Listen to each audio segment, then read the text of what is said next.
দৈনিক প্রথম আলো। বাড়ছে ডেঙ্গু রোগী, আছে করোনাও। যুক্তরাষ্ট্রে ভালো শুল্ক ছাড়ের আশায় বাংলাদেশ। নির্বাচন সামনে রেখে মাঠ প্রশাসনে পরিবর্তনের প্রস্তুতি। ত্রাণকেন্দ্রে খেয়ালকুশি মতো ফিলিস্তিনিদের ওপর গুলি। দৈনিক বাংলাদেশ প্রতিদিন। জিরো টলারেন্সে বিএনপি, 100 কোটি টাকার মন্ত্রী তাজুল। আটকে গেল 4 বিমানবন্দর। দৈনিক সমকাল। কৃষকের গোলা খালি হওয়ার পর চড়ছে চালের বাজার। কার্ড কৃষকের, গুদামে ধান দেন মিলার নেতারা। সারের সন্ধ্যায় সাহিত্য বন্দনা। দৈনিক কালের কণ্ঠ। মব সন্ত্রাসে অতিষ্ঠ দেশ। ব্যবসায়ী বিনিয়োগকারীদের নিয়ে কোন তামাশা। ম্যাজিস্ট্রেটের নির্দেশে গাড়ি তুলে দিয়ে 2 ছাত্র হত্যা। 100 কোটি টাকার মন্ত্রী তাজুল। দৈনিক যুগান্তর। IMF বৃত্ত থেকে বেরিয়ে আসার চিন্তা। আসন সমঝোতার নিশ্চয়তা চায় মিত্র দলগুলো। বিএনপি লিয়াজো কমিটির সঙ্গে বৈঠক।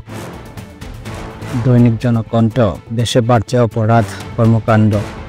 সিদ্ধান্ত নিতে পারেনি কমিশন। নির্বাচন পদ্ধতি নিয়ে রাজনৈতিক দলগুলোর পরস্পর বিরোধী অবস্থান। দৈনিক ইত্তেফাক। যুক্তরাষ্ট্রের রপ্তানি নিয়ে উদ্বেগ বাড়ছে। গাজা যুদ্ধবিরতি হতে পারে যে কোনো সময়। এই পরিস্থিতিতে কৃষি নির্বাচন আগে পরিবেশ সৃষ্টি করুন, জামাত আমির। জুলাই আগস্টের মধ্যে জুলাই ঘোষণাপত্র দিতে হবে, নাহিদ। দৈনিক ইনকিলাব।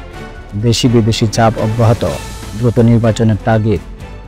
যেভাবে গাজায় ক্ষুধার্ত মানুষের ওপর গুলি চালায় ইহুদি বাহিনী। দৈনিক আমাদের সময়। প্রতিপক্ষকে শায়েস্তায় মব সন্ত্রাসের ফাঁদ। গ্রেপ্তার আতঙ্কে পরিচ্ছন্ন মুরাদনগরের সেই গ্রাম। ইনকামিং কলেজ সরকারের 9,000 কোটি টাকা ক্ষতি। আলোচনায় শাপলা প্রতীক। দৈনিক নয়া দিগন্ত। ঘনিষ্ঠদের মাধ্যমে 75 কোটি টাকা ঘুষ নেন আনিসুল। গ্রেপ্তার আতঙ্কে পরিচ্ছন্ন মুরাদনগরের পরিবাড়ি গ্রাম। আলোকিত বাংলাদেশ। পিয়ার ইস্যুতে বিভেদ চরমে। অনলাইন অফলাইনে প্রচারণা ছিল তুঙ্গে।